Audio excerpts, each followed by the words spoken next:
Students, तो इस class में बच्चों हम देखेंगे क्या electric potential energy of dipole place in the uniform electric field.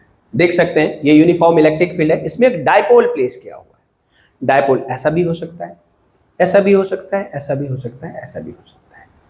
Potential energy इसका कितना होगा, ठीक है।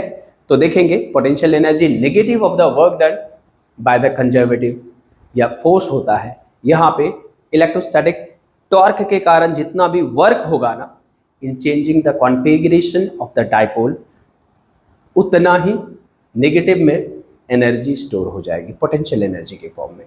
तो यहाँ पे लिखेंगे we have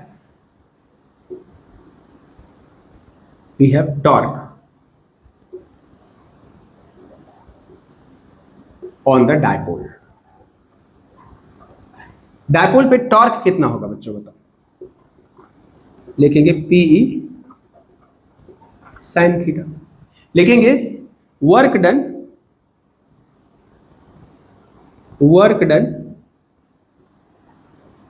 by this torque in small displacement in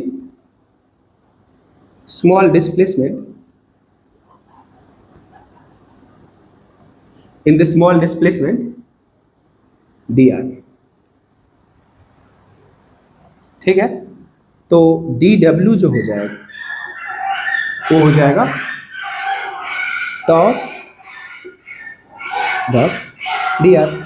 देखो इसको थोड़ा सा अगर हम डिस्प्लेस इधर कर रहे हैं, ठीक है, अगर हमने इसको थोड़ा सा इधर डिस्प्लेस किया तो टॉर्क का एंगल का डायरेक्शन एंटी क्लॉकवाइज है, लेकिन टॉर्क कैसा है क्लॉकवाइज। तो एंटी क्लॉकवाइज इज आउटवर्ड और क्लॉकवाइज इज इनवर्ड। तो आउटवर्ड और इनवर्ड के बीच का एंगल 180 और cos 180 इज नेगेटिव -1। तो यहां से बच्चों हम इसको लिख सकते हैं डी डब्ल्यू की वैल्यू इसीलिए लिख सकते हैं क्या माइनस पीई साइन थीटा, इसको डी थीटा लिखेंगे। D theta small angular displacement है, small angular displacement d theta, तो हो जाएगा डी थीटा। और इसको जब इंटीग्रेट कर दोगे, तो कहां से कहां तक करेंगे θ1 से θ2 तक, ये हो जाएगा माइनस पी साइन थीटा का इंटीग्रेशन हो जाएगा माइनस कॉस थीटा θ1 टू θ2। तो यहां से हो जाएगा, इसको अगर इंटीग्रेट कर दोगे तो क्या बन जाएगा, ये हो जाएगा W। और W या डेल्टा W लिख दो, इसको लिख दोगे delta W। This is equals to minus P cos minus cos θ2 minus cos θ2 minus of minus plus cos θ1। तो डेल्टा W इक्वल्स टू हो जाएगा minus PE cos θ1 minus cos θ2। we know what we know, delta U जो होता है वो होता है minus delta W। होता है क्या, डेल्टा U कितना होता है माइनस डेल्टा W के बराबर होता है। तो डेल्टा U जो होगा लिख देंगे minus of minus plus P cos θ1 minus cos θ2 हो जाएगा। लिखेंगे अब यहां पे लिखेंगे assume θ1 equals to 90 and θ2 equals to theta. Okay, u initial equals to 0 and u final equals to u, that is delta u minus 0 equals to pe bracket में cos 90 minus cos theta. Check करिए यहाँ कोई दिक्कत किसी को।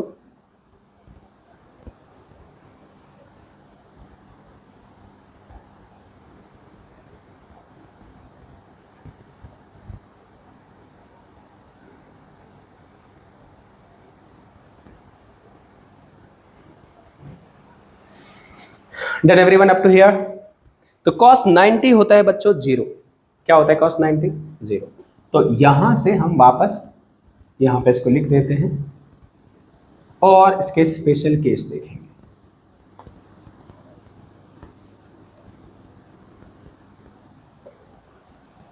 देखो यहां पे क्या हो जाएगा, इसको लिख देंगे u बराबर minus P cos theta, u बराबर minus P dot A, u बराबर माइनस पी डॉट ए, और p इक्वल्स टू क्या है, डायपोल मोमेंट, और e इक्वल्स टू क्या है, electric field, minus P dot A is special case लिखेंगे बच्चों यहाँ पे, special case, special case, case लिख देंगे first, case first, case first मतलब if E is parallel to P, theta equals to 0 degree, U equals to minus P cos 0, that is U equals to minus PE। लिखेंगे potential energy, potential energy of the dipole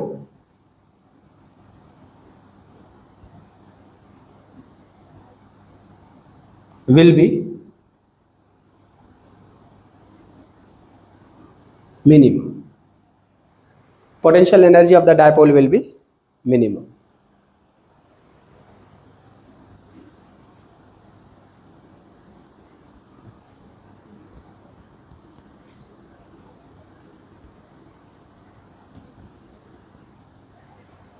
next case 2,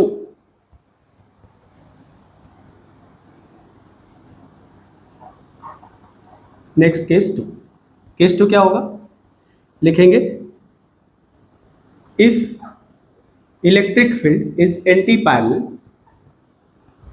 to P vector, theta equals to 180 cos 180 equals to minus 1, U equals to minus P cos 180, that is U equals to minus PE into minus 1, that is U equals to plus PE, right? So what we can write, potential energy is maximum, hence the dipole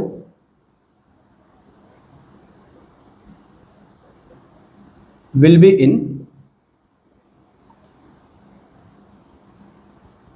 unstable equilibrium।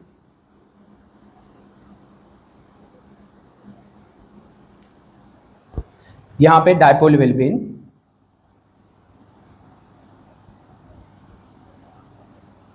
in stable equilibrium।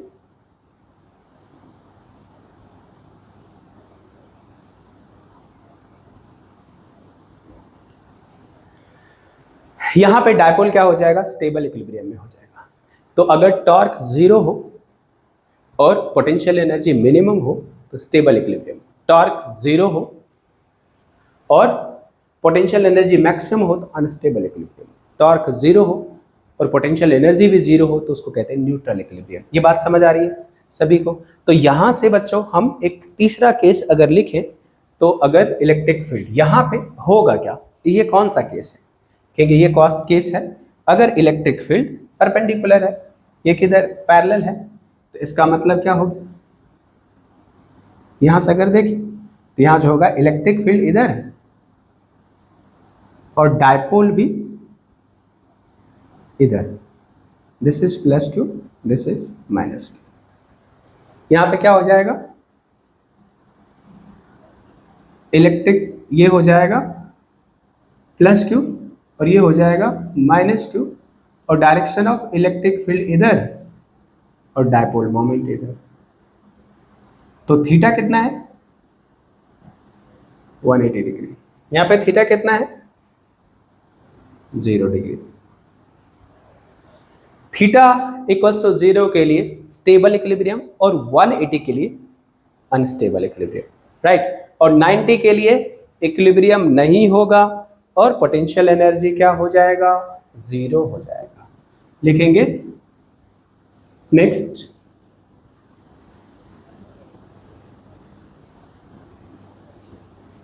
Case third.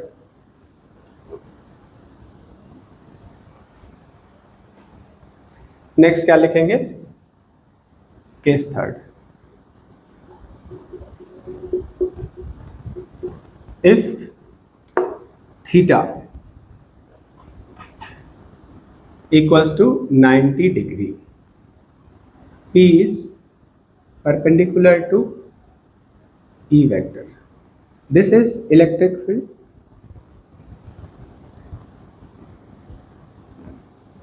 This is electric field vector, and this is plus Q, this is minus Q. This is the P vector. Theta is 90 degree. Then U बराबर minus P cos 90, that is U equals to minus P cos 90 क्या होता है 0, U बराबर 0। लिखेंगे in this case potential energy of the dipole will be 0, will be 0। चलिए, all the best everyone. तो यहां तक पूरा देखिए। स्टेबल इक्विलिब्रियम कब होता है थीटा वैल्यू 0 के लिए। अनस्टेबल कब होता है जब 180 होता है। तो हमने यहां पे देख लिया क्या टॉर्क। तो हमने एक प्लेलिस्ट बना दिया है यूट्यूब में, तो आप प्लेलिस्ट में पूरा टॉर्क का dipole, electric field axial point, equatorial point, general point, ये सारी चीज़ें हम वहाँ पे एक जगह बताएंगे, वह एक जगह कर देंगे। तो आप पूरी डाइपोल का कॉन्सेप्ट उस प्लेलिस्ट से पढ़ सकते हैं। चलिए, ऑल द बेस्ट।